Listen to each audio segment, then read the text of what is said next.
Welcome back. Enjoy this audiobook from the Adventures of Sherlock Holmes. Narrated in Indian English. Like, comment, share, and subscribe to support the series. You can also contribute via the UPI ID in the description. Continuing our Sherlock Holmes series. The next story is The Adventure of the Engineer's Thumb. Let's begin. Of all the problems which have been submitted to my friend, Mr. Sherlock Holmes, for solution during the years of our intimacy, there were only two which I was the means of introducing to his notice. That of Mr. Hatherley's thumb, and that of Colonel Warburton's madness. Of these the latter may have afforded a finer field for an acute and original observer. But the other was so strange in its inception and so dramatic in its details that it may be more worthy of being placed upon record, even if it gave my friend fewer openings for those deductive methods of reasoning by which he achieved such remarkable results. The story has, I believe, been told more than once in the newspapers.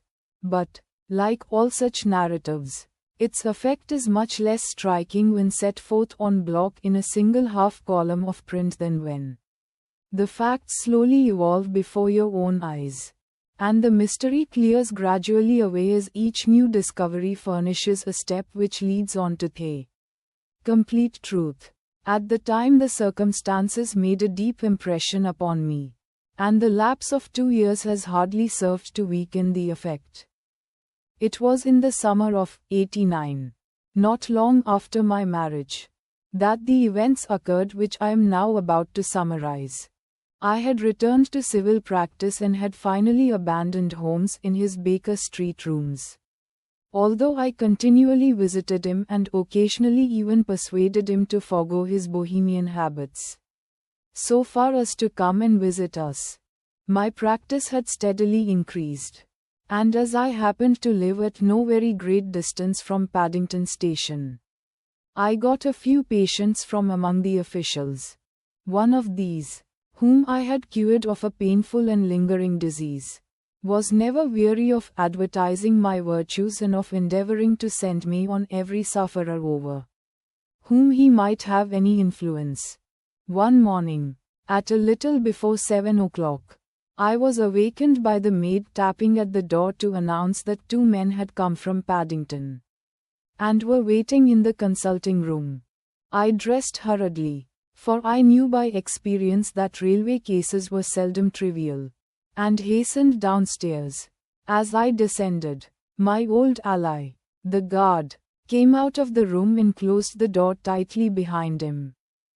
"I've got him here," he whispered, jerking his thumb over his shoulder. "He's all right." "What is it, then?" I asked, for his manner suggested that it was some strange creature which he had caged up in my room. "It's a new patient," he whispered. "I thought I'd bring him round myself. Then he couldn't slip away. There he is, all safe and sound. I must go now, doctor. I have my duties, just the same as you." And off he went, this trusty tout, without even giving me time to thank him. I entered my consulting room and found a gentleman seated by the table. He was quietly dressed in a suit of heather tweed with a soft cloth cap which he had laid down upon my books. Round one of his hands he had a handkerchief wrapped, which was mottled all over with blood stains.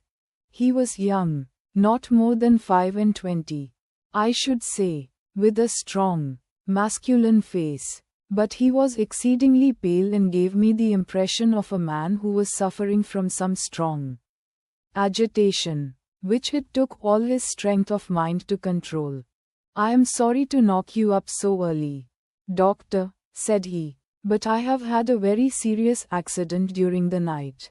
I came in by train this morning, and on inquiring at Paddington as to where I might find a doctor, a worthy fellow very kindly escorted me here. I gave the maid a card, but I see that she has left it upon the side table." I took it up and glanced at it. "Mr.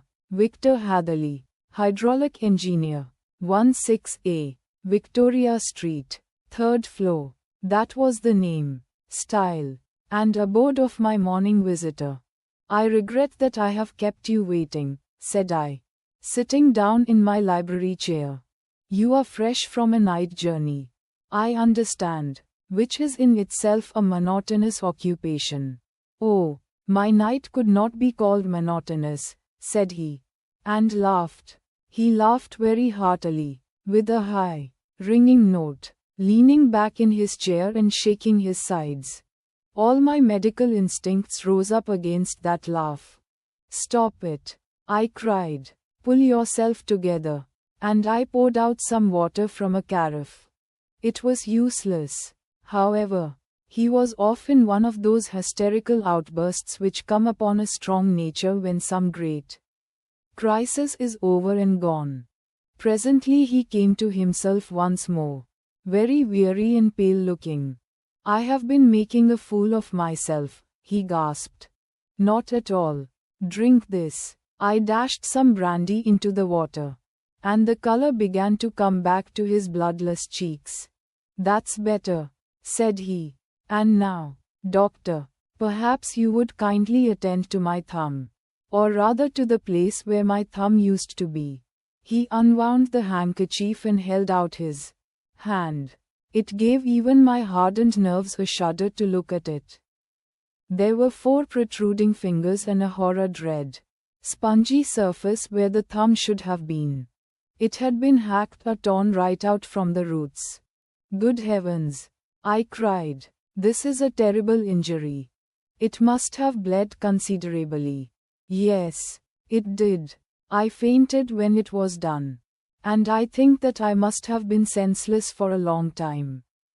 When I came to, I found that it was still bleeding. So I tied one end of my handkerchief very tightly round the wrist and braced it up with a twig. Excellent. You should have been a surgeon. It is a question of hydraulics, you see, and came within my own province. This has been done, said I, examining the wound, by a very heavy and sharp instrument. A thing like a cleaver, said he. An accident, I presume? By no means. What? A murderous attack? Very murderous indeed. You horrify me. If you are enjoying the story, don't forget to like, comment, share and subscribe. I sponged the wound, cleaned it, dressed it, and finally covered it over with cotton wadding and carbolized bandages. He lay back without wincing, though he bit his lip from time to time. How is that? I asked when I had finished. Capital. Between your brandy and your bandage, I feel a new man. I was very weak, but I have had a good deal to go through. Perhaps you had better not speak of the matter. It is evidently trying to your nerves.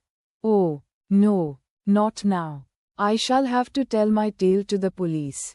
But, between ourselves, if it were not for the convincing evidence of this wound of mine, I should be surprised if they believed my statement.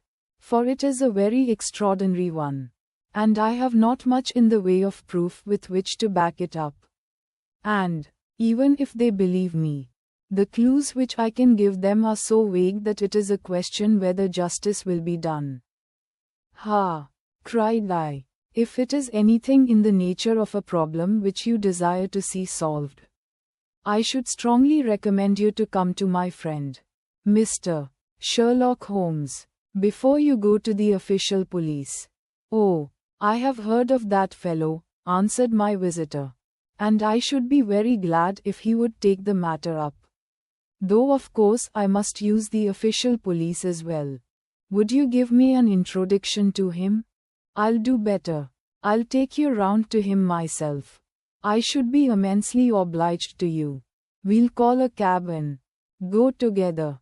We shall just be in time to have a little breakfast with him. Do you feel equal to it?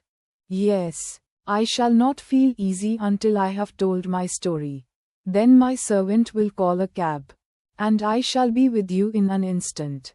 I rushed upstairs, explained the matter shortly to my wife, and in 5 minutes was inside a hansom, driving with my new acquaintance to Baker Street.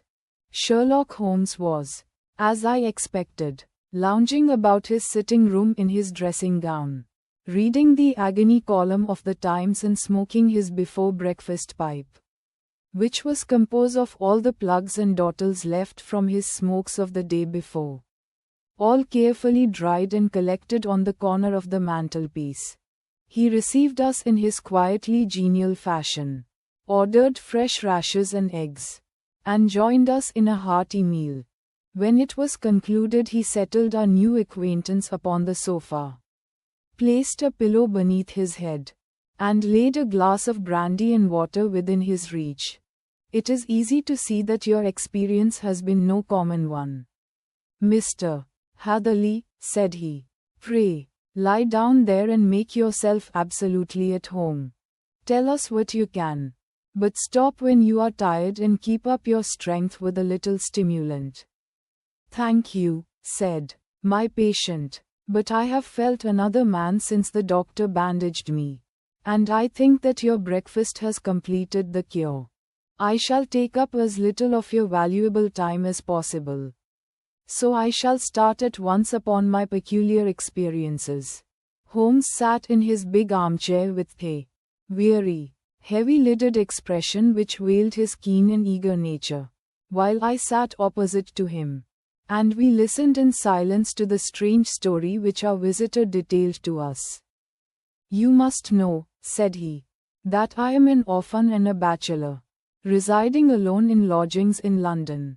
By profession I am a hydraulic engineer, and I have had considerable experience of my work during the 7 years that I was apprenticed to Venner and Matheson, the well-known firm of Greenwich.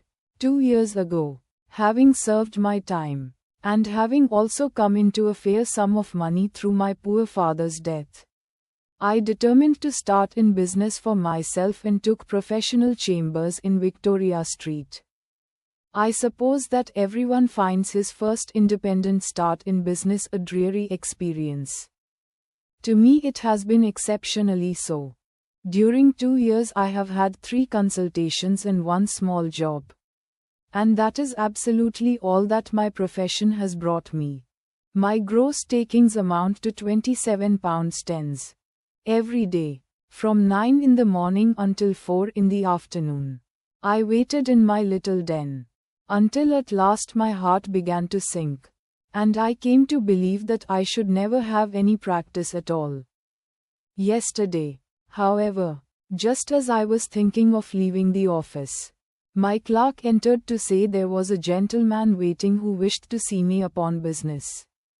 He brought up a card, too, with the name of Colonel Lysander Stark engraved upon it. Close at his heels came the colonel himself, a man rather over the middle size, but of an exceeding thinness. I do not think that I have ever seen so thin a man. His whole face sharpened away into nose and chin, and the skin of his cheeks was drawn quite tense over his outstanding bones. Yet this emaciation seemed to be his natural habit, and due to no disease, for his eye was bright, his step brisk, and his bearing assured. He was plainly but neatly dressed, and his age, I should judge, would be nearer 40 than 30. Mr. Hatherley, said he, with something of a German accent, you have been recommended to me, Mr. Hatherley, as being a man who is not only proficient in his profession but is also discreet and capable of preserving a secret. I bowed, feeling as flattered as any young man would at such an address. May I ask who it was who gave me so good a character? Well, perhaps it is better that I should not tell you that just at this moment. I have it from the same source that you are both an orphan and a bachelor and are residing alone in London. That is quite correct, I answered. But you will excuse me if I say that I cannot see how all this bears upon my professional qualifications. I understand that it was on a professional matter that you wished to speak to me. Undoubtedly so. But you will find that all I say is really to the point. I have a professional commission for you. But absolute secrecy is quite essential. Absolute secrecy. You understand. And of course we may expect that more from a man who is alone than from one who lives in the bosom of his family. If I promise to keep a secret, said I, you may absolutely depend upon my doing so. He looked very hard at me as I spoke, and it seemed to me that I had never seen so suspicious and questioning an eye. Do you promise, then? Said he at last. Yes, I promise. Absolute and complete silence before, during, and after, no reference to the matter at all, either in word or writing. I have already given you my word. Very good. He suddenly sprang up, and darting like lightning across the room he flung open the door. The passage outside was empty. That's all right, said he, coming back. I know that clerks are sometimes curious as to their master's affairs. Now we can talk in safety. He drew up his chair very close to mine and began to stare at me again, with the same questioning and thoughtful look. A feeling of repulsion, and of something akin to fear had begun to rise within me at the strange antics of this fleshless man. Even my dread of losing a client could not restrain me from showing my impatience. I beg that you will state your business. Sir, said I, my time is of value. Heaven forgive me for that last sentence. But the words came to my lips. How would 50 guineas for a night's work suit you? He asked. Most admirably. I say a night's work. But an hour's would be nearer the mark. I simply want your opinion about a hydraulic stamping machine which has got out of gear. If you show us what is wrong, we shall soon set it right ourselves. What do you think of such a commission as that? The work appears to be light and the pay munificent. Precisely so. We shall want you to come tonight by the last train. Where to? To Iford, in Berkshire. It is a little place near the borders of Oxfordshire, and within 7 miles of Reading. There is a train from Paddington which would bring you there at about 11:15. Very good. I shall come down in a carriage to meet you. There is a drive, then? Yes. Our little place is quite out in the country. It is a good 7 miles from Iford station. Then we can hardly get there before midnight. I suppose there would be no chance of a train back. I should be compelled to stop the night. Yes, we could easily give you a shakedown. That is very awkward. Could I not come at some more convenient hour? We have judged it best that you should come late. It is to recompense you for any inconvenience that we are paying to you. A young and unknown man. A fee which would buy an opinion from the very heads of your profession. Still, of course, if you would like to draw out of the business, there is plenty of time to do so. I thought of the 50 guineas, and of how very useful they would be to me. Not at all, said I. I shall be very happy to accommodate myself to your wishes. I should like, however, to understand a little more clearly what it is that you wish me to do. Quite so. It is very natural that the pledge of secrecy which we have exacted from you should have aroused your curiosity. I have no wish to commit you to anything without your having it all laid before you. I suppose that we are absolutely safe from eavesdroppers? Entirely. Then the matter stands thus. You are probably aware that Fuller's earth is a valuable product, and that it is only found in 1 or 2 places in England. I have heard so. Some little time ago I bought a small place. A very small place. Within 10 miles of Reading. I was fortunate enough to discover that there was a deposit of Fuller's earth in one of my fields. On examining it, however, I found that this deposit was a comparatively small one. and that it formed a link between two very much larger ones upon the right and left. Both of them, however, in the grounds of my neighbors. These good people were absolutely ignorant that their land contained that which was quite as valuable as a gold mine. Naturally, it was to my interest to buy their land before they discovered its true value. But unfortunately, I had no capital by which I could do this. I took a few of my friends into the secret, however, and they suggested that we should quietly and secretly work our own little deposit, and that in this way we should earn the money which would enable us to buy the neighboring fields. This we have now been doing for some time, and in order to help us in our operations we erected a hydraulic press. This press, as I have already explained, has got out of order, and we wish your advice upon the subject. We guard our secret very jealously, however, and if it once became known that we had hydraulic engineers coming to our little house, it would soon rouse inquiry, and then, if the facts came out, it would be goodbye to any chance of getting these fields and carrying out our plans. That is why I have made you promise me that you will not tell a human being that you are going to Iford tonight. I hope that I make it all plain. I quite follow you, said I. The only point which I could not quite understand was what use you could make of a hydraulic press in excavating fuller's earth, which, as I understand, is dug out like gravel from a pit.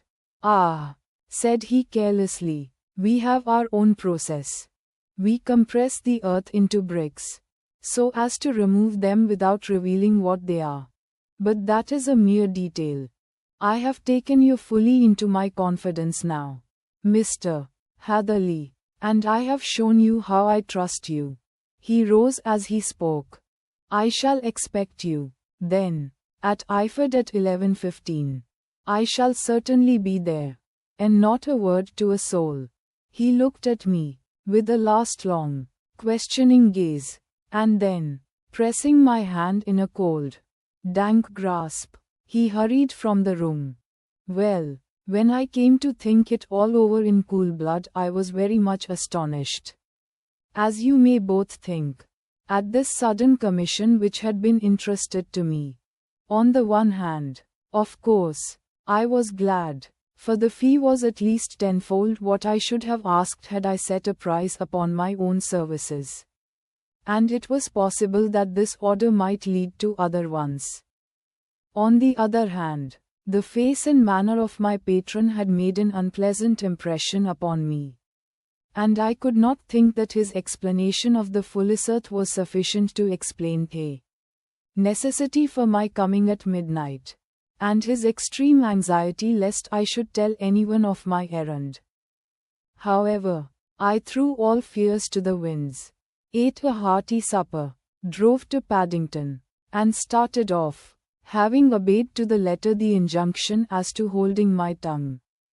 At Reading I had to change not only my carriage but my station. However, I was in time for the last train to Iford, and I reached the little dim-lit station after 11 o'clock. I was the only passenger who got out there, and there was no one upon the platform save a single sleepy porter with a lantern. As I passed out through the wicket gate, however, I found my acquaintance of the morning waiting in the shadow upon the other side. Without a word he grasped my arm and hurried me into a carriage, the door of which was standing open. He drew up the windows on either side, tapped on the woodwork, and away we went as fast as the horse could go. One horse? Interjected Holmes. Yes, only one. Did you observe the color? Yes, I saw it by the side lights when I was stepping into the carriage. It was a chestnut, tired looking or fresh? Oh, fresh and glossy. Thank you. I am sorry to have interrupted you. Pray continue your most interesting statement. Away we went then, and we drove for at least an hour. Colonel Lysander Stark had said that it was only 7 miles. But I should think, from the rate that we seemed to go, and from the time that we took, that it must have been nearer 12. He sat at my side in silence all the time. And I was aware, more than once when I glanced in his direction, that he was looking at me with great intensity. The country roads seemed to be not very good in that part of the world. For we lurched and jolted terribly. I tried to look out of the windows to see something of where we were. But they were made of frosted glass, and I could make out nothing save the occasional bright blur of a passing light. Now and then I hazarded some remark to break the monotony of the journey. But the colonel answered only in monosyllables, and the conversation soon flagged. At last, however, the bumping of the road was exchanged for the crisp smoothness of a gravel drive. And the carriage came to a stand. Colonel Lysander Stark sprang out, and, as I followed after him, pulled me swiftly into a porch which gaped in front of us. We stepped, as it were, right out of the carriage and into the hall, so that I failed to catch the most fleeting glance of the front of the house. The instant that I had crossed the threshold, the door slammed heavily behind us, and I heard faintly the rattle of the wheels as the carriage drove away. It was pitch dark inside the house, and the colonel fumbled about looking for matches and muttering under his breath. Suddenly a door opened at the other end of the passage, and a long, golden bar of light shot out in our direction. It grew broader, and a woman appeared with a lamp in her hand, which she held above her head, pushing her face forward and peering at us. I could see that she was pretty, and from the gloss with which the light shone upon her dark dress I knew that it was a rich material. She spoke a few words in a foreign tongue in a tone as though asking a question. And when my companion answered in a gruff monosyllable, she gave such a start that the lamp nearly fell from her hand. Colonel Stark went up to her, whispered something in her ear, and then, pushing her back into the room from whence she had come, he walked towards me again with the lamp in his hand. "Perhaps you will have the kindness to wait in this room for a few minutes," said he, throwing open another door. It was a quiet, little, plainly furnished room, with a round table in the center, on which several German books were scattered. Colonel Stark laid down the lamp on the top of a harmonium beside the door. "I shall not keep you waiting an instant," said he, and vanished into the darkness.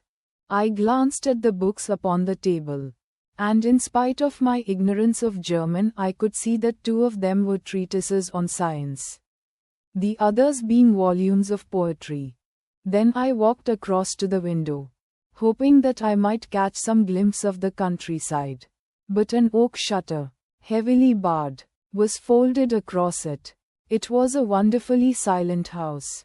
There was an old clock ticking loudly somewhere in the passage, but otherwise everything was deadly still. A vague feeling of uneasiness began to steal over me. Who were these German people? And what were they doing living in this strange, out-of-the-way place? And where was the place? I was 10 miles or so from Eiford. That was all I knew. But whether north, south, east, or west I had no idea. For that matter, Reading, and possibly other large towns, were within that radius, so the place might not be so secluded. After all, yet it was quite certain, from the absolute stillness, that we were in the country. I paced up and down the room, humming a tune under my breath to keep up my spirits and feeling that I was thoroughly earning my 50-guinea fee. Suddenly, without any preliminary sound in the midst of the utter stillness, the door of my room swung slowly open. The woman was standing in the aperture. The darkness of the hall behind her, the yellow light from my lamp beating upon her eager and beautiful face. I could see at a glance that she was sick with fear. and the sight sent a chill to my own heart. She held up one shaking finger to warn me to be silent. And she shot a few whispered words of broken English at me. Her eyes glancing back, like those of a frightened horse, into the gloom behind her. I would go, said she, trying hard, as it seemed to me, to speak calmly. I would go. I should not stay here. There is no good for you to do. But, madam, said I have not yet done what I came for. I cannot possibly leave until I have seen the machine. It is not worth your while to wait, she went on. You can pass through the door.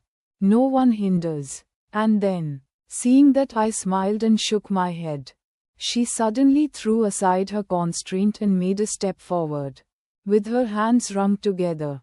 For the love of heaven, she whispered, get away from here before it is too late. But I am somewhat headstrong by nature, and the more ready to engage in an affair when there is some obstacle in the way. I thought of my 50-guinea fee, of my wearisome journey, and of the unpleasant night which seemed to be before me. Was it all to go for nothing? Why should I slink away without having carried out my commission, and without the payment which was my due? This woman might, for all I knew, be a monomaniac, with a stout bearing. Therefore, though her manner had shaken me more than I cared to confess, I still shook my head and declared my intention of remaining where I was. She was about to renew her entreaties when a door slammed overhead, and the sound of several footsteps was heard upon the stairs. She listened for an instant, threw up her hands with a despairing gesture, and vanished as suddenly and as noiselessly as she had come. The newcomers were Colonel Lysander Stark and a short thick man with a chinchilla beard growing out of the creases of his double chin, who was introduced to me as Mr. Ferguson. This is my secretary and manager, said the colonel. By the way, I was under the impression that I left this door shut just now. I fear that you have felt the draught. On the contrary, said I opened the door myself because I felt the room to be a little close. He shot one of his suspicious looks at me. Perhaps we had better proceed to business. Then, said he, Mr. Ferguson and I will take you up to see the machine. I had better put my hat on, I suppose. Oh, no, it is in the house. What? You dig fuller's earth in the house? No, this is only where we compress it. But never mind that. All we wish you to do is to examine the machine and to let us know what is wrong with it. We went upstairs together, the colonel first with the lamp, the fat manager and I behind him. It was a labyrinth of an old house, with corridors, passages, narrow winding staircases, and little low doors, the thresholds of which were hollowed out by the generations who had crossed them. There were no carpets and no signs of any furniture above the ground floor, while the plaster was peeling off the walls, and the damp was breaking through in green, unhealthy blotches. I tried to put on as unconcerned an air as possible, but I had not forgotten the warnings of the lady, even though I disregarded them, and I kept a keen eye upon my two companions. Ferguson appeared to be a morose and silent man, but I could see from the little that he said that he was at least a fellow countryman. Colonel Lysander Stark stopped at last before a low door, which he unlocked. Within was a small, square room, in which the three of us could hardly get at one time. Ferguson remained outside, and the colonel ushered me in. We are now, said he, actually within the hydraulic press, and it would be a particularly unpleasant thing for us if anyone were to turn it on. The ceiling of this small chamber is really the end of the descending piston, and it comes down with the force of many tons upon this metal floor. There are small lateral columns of water outside which receive the force. and which transmit and multiply it in the manner which is familiar to you. The machine goes readily enough, but there is some stiffness in the working of it, and it has lost a little of its force. Perhaps you will have the goodness to look it over and to show us how we can set it right. I took the lamp from him, and I examined the machine very thoroughly. It was indeed a gigantic one, and capable of exercising enormous pressure. When I passed outside, however, and pressed down the levers which controlled it, I knew at once by the whishing sound that there was a slight leakage, which allowed a regurgitation of water through one of the side cylinders. An examination showed that one of the India rubber bands which was round the head of a driving rod had shrunk so as not quite to fill the socket along which it worked. This was clearly the cause of the loss of power, and I pointed it out to my companions, who followed my remarks very carefully and asked several practical questions as to how they should proceed to set it right. When I had made it clear to them, I returned to the main chamber of the machine and took a good look at it to satisfy my own curiosity. It was obvious at a glance that the story of the fuller's earth was the merest fabrication. For it would be absurd to suppose that so powerful an engine could be designed for so inadequate a purpose. The walls were of wood, but the floor consisted of a large iron trough, and when I came to examine it I could see a crust of metallic deposit all over it. I had stooped and was scraping at this to see exactly what it was when I heard a muttered exclamation in German and saw the cadaverous face of the colonel looking down at me. "What are you doing there?" he asked. I felt angry at having been tricked by so elaborate a story as that which he had told me. "I was admiring your fuller's earth," said I. "I think that I should be better able to advise you as to your machine if I knew what the exact purpose was for which it was used." The instant that I uttered the words I regretted the rashness of my speech. His face set hard, and a baleful light sprang up in his grey eyes. "Very well," said he. "You shall know all about the machine." He took a step backward, slammed the little door, and turned the key in the lock. I rushed towards it and pulled at the handle, but it was quite secure, and did not give in the least to my kicks and shoves. "Hello!" I yelled. "Hello, Colonel! Let me out!" And then suddenly in the silence I heard a sound which sent my heart into my mouth. It was the clank of the levers and the swish of the leaking cylinder. He had set the engine at work. The lamp still stood upon the floor where I had placed it when examining the trough. By its light I saw that the black ceiling was coming down upon me. Slowly, jerkily, but, as none knew better than myself, with a force which must within a minute grind me to a shapeless pulp. I threw myself, screaming, against the door, and dragged with my nails at the lock. I implored the colonel to let me out, but the remorseless clanking of the levers drowned my cries. The ceiling was only a foot or two above my head, and with my hand upraised I could feel its hard, rough surface. Then it flashed through my mind that the pain of my death would depend very much upon the position in which I met it. If I lay on my face the weight would come upon my spine. And I shuddered to think of that dreadful snap. Easier the other way, perhaps, and yet, had I the nerve to lie and look up at that deadly black shadow wavering down upon me? Already I was unable to stand erect, when my eye caught something which brought a gush of hope back to my heart. I have said that though the floor and ceiling were of iron, the walls were of wood.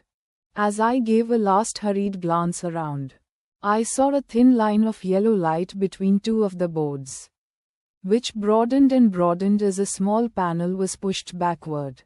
For an instant I could hardly believe that here was indeed a door which led away from death. The next instant I threw myself through, and lay half fainting upon the other side. The panel had closed again behind me, but the crash of the lamp, and a few moments afterwards the clang of the two slabs of metal, told me how narrow had been my escape.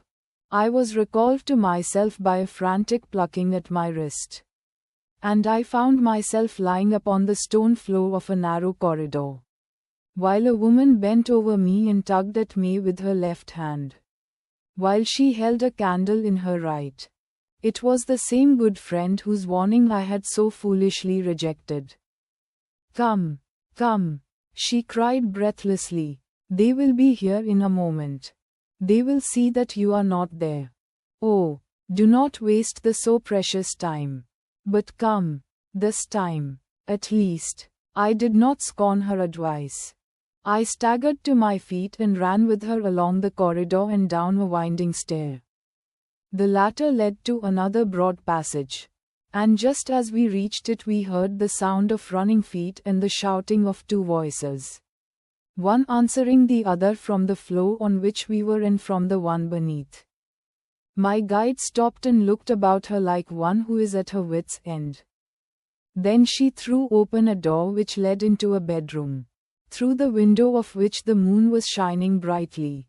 "It is your only chance," said she. "It is high, but it may be that you can jump it." As she spoke, a light sprang into view at the further end of the passage, and I saw the lean figure of Colonel Lysander Stark rushing forward with a lantern in one hand and a weapon like a butcher's cleaver in the other. I rushed across the bedroom, flung open the window, and looked out. How quiet and sweet and wholesome the garden looked in the moonlight. And it could not be more than 30 feet down. I clambered out upon the sill, but I hesitated to jump until I should have heard what passed between my savior and the ruffian who pursued me. If she were ill-used, then at any risks I was determined to go back to her assistance. The thought had hardly flashed through my mind before he was at the door, pushing his way past her. But she threw her arms round him and tried to hold him back. "Fritz, Fritz," she cried in English, "remember your promise after the last time. You said it should not be again. He will be silent. Oh, he will be silent. You are mad, Eliza," he shouted, struggling to break away from her. "You will be the ruin of us. He has seen too much. Let me pass, I say." He dashed her to one side, and, rushing to the window, cut at me with his heavy weapon. I had let myself go, and was hanging by the hands to the sill. When his blow fell, I was conscious of a dull pain. My grip loosened, and I fell into the garden below. I was shaken but not hurt by the fall, so I picked myself up and rushed off among the bushes as hard as I could run. For I understood that I was far from being out of danger yet. Suddenly, however, as I ran, a deadly dizziness and sickness came over me. I glanced down at my hand, which was throbbing painfully, and then, for the first time, saw that my thumb had been cut off and that the blood was pouring from my wound.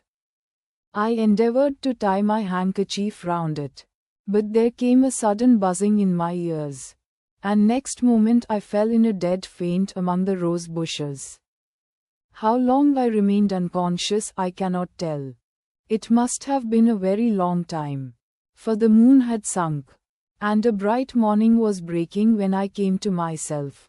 My clothes were all sodden with dew, and my coat sleeve was drenched with blood from my wounded thumb. The smarting of it recalled in an instant all the particulars of my night's adventure, and I sprang to my feet with the feeling that I might hardly yet be safe from my pursuers. But to my astonishment, when I came to look round me, neither house nor garden were to be seen. I had been lying in an angle of the hedge close by the high road, and just a little lower down was a long building, which proved, upon my approaching it, to be the very station at which I had arrived upon the previous night. Were it not for the ugly wound upon my hand, all that had passed during those dreadful hours might have been an evil dream. Half dazed, I went into the station and asked about the morning train. There would be one to Reading in less than an hour. The same porter was on duty, I found, as had been there when I arrived. I inquired of him whether he had ever heard of Colonel Lysander Stark. The name was strange to him. Had he observed a carriage the night before waiting for me? No, he had not. Was there a police station anywhere near? There was one about 3 miles off. It was too far for me to go. Weak and ill as I was, I determined to wait until I got back to town before telling my story to the police. It was a little past 6 when I arrived. So I went first to have my wound dressed. And then the doctor was kind enough to bring me along here. I put the case into your hands and shall do exactly what you advise. We both sat in silence for some little time after listening to this extraordinary narrative. Then Sherlock Holmes pulled down from the shelf one of the ponderous commonplace books in which he placed his cuttings. Here is an advertisement which will interest you, said he. It appeared in all the papers about a year ago. Listen to this. Lost. On the 9th inst. Mr. Jeremiah Hailing, aged 26, a hydraulic engineer, left his lodgings at 10 o'clock at night, and has not been heard of since. Was dressed in, etc. etc. Ha! That represents the last time that the colonel needed to have his machine overhauled. I fancy. Good heavens! Cried my patient. Then that explains what the girl said. Undoubtedly, it is quite clear that the colonel was a cool and desperate man, who was absolutely determined that nothing should stand in the way of his little game. Like those out-and-out pirates who will leave no survivor from a captured ship. Well, every moment now is precious. So if you feel equal to it, we shall go down to Scotland Yard at once as a preliminary to starting for Iford. Some 3 hours or so afterwards we were all in the train together, bound from Reading to the little Berkshire village. There were Sherlock Holmes, the hydraulic engineer, Inspector Bradstreet, of Scotland Yard, a plain-clothes man, and myself. Bradstreet had spread an ordnance map of the county out upon the seat and was busy with his compasses drawing a circle with Iford for its center. There you are, said he. That circle is drawn at a radius of 10 miles from the village. The place we want must be somewhere near that line. You said 10 miles. I think, sir, it was an hour's good drive. And you think that they brought you back all that way when you were unconscious? They must have done so. I have a confused memory, too, of having been lifted and conveyed somewhere. What I cannot understand, said I, is why they should have spared you when they found you lying fainting in the garden. Perhaps the villain was softened by the woman's entreaties. I hardly think that likely.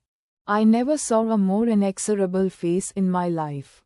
Oh, we shall soon clear up all that, said Bradstreet. Well, I have drawn my circle, and I only wish I knew at what point upon it the folk that we are in search of are to be found. I think I could lay my finger on it, said Holmes quietly. Really, now, cried the inspector, you have formed your opinion. Come. Now, we shall see who agrees with you. I say it is south, for the country is more deserted there. And I say east, said my patient. I am for west, remarked the plain-clothes man. There are several quiet little villages up there. And I am for north, said I, because there are no hills there. And our friend says that he did not notice the carriage go up any. Come, cried the inspector, laughing. It's a very pretty diversity of opinion. We have boxed the compass among us. Who do you give your casting vote to? You are all wrong, but we can't all be. Oh, yes, you can. This is my point. He placed his finger in the center of the circle. This is where we shall find them. But the 12-mile drive? Gasped Hatherley. 6 out and 6 back. Nothing simpler. You say yourself that the horse was fresh and glossy when you got in. How could it be that if it had gone 12 miles over heavy roads? Indeed, it is a likely ruse enough, observed Bradstreet thoughtfully. Of course there can be no doubt as to the nature of this gang. None at all, said Holmes. They are coiners on a large scale, and have used the machine to form the amalgam which has taken the place of silver. We have known for some time that a clever gang was at work, said the inspector. They have been turning out half-crowns by the thousand. We even traced them as far as Reading, but could get no farther, for they had covered their traces in a way that showed that they were very old hands. But now, thanks to this lucky chance, I think that we have got them right enough. But the inspector was mistaken, for those criminals were not destined to fall into the hands of justice. As we rolled into Iford Station, we saw a gigantic column of smoke which streamed up from behind a small clump of trees in the neighborhood and hung like an immense ostrich feather over the landscape. A house on fire? Asked Bradstreet as the train steamed off again on its way. Yes, sir, said the station master. When did it break out? I hear that it was during the night, sir. But it has got worse. And the whole place is in a blaze. Whose house is it? Dr. Beecher's. Tell me, broke in the engineer. Is Dr. Beecher a German? Very thin, with a long, sharp nose? The station master laughed heartily. No, sir. Dr. Beecher is an Englishman. And there isn't a man in the parish who has a better lined waistcoat. But he has a gentleman staying with him. A patient, as I understand, who is a foreigner, and he looks as if a little good Berkshire beef would do him no harm. The station master had not finished his speech before we were all hastening in the direction of the fire. The road topped a low hill, and there was a great widespread whitewashed building in front of us, spouting fire at every chink and window, while in the garden in front 3 fire engines were vainly striving to keep the flames under. That's it, cried Hatherley, in intense excitement. There is the gravel drive. And there are the rose bushes where I lay. That second window is the one that I jumped from. Well, at least, said Holmes, you have had your revenge upon them. There can be no question that it was your oil lamp which, when it was crushed in the press, set fire to the wooden walls, though no doubt they were too excited in the chase after you to observe it at the time. Now keep your eyes open in this crowd for your friends of last night. Though I very much fear that they are a good 100 miles off by now. And Holmes' fears came to be realized, for from that day to this no word has ever been heard either of the beautiful woman, the sinister German, or the morose Englishman.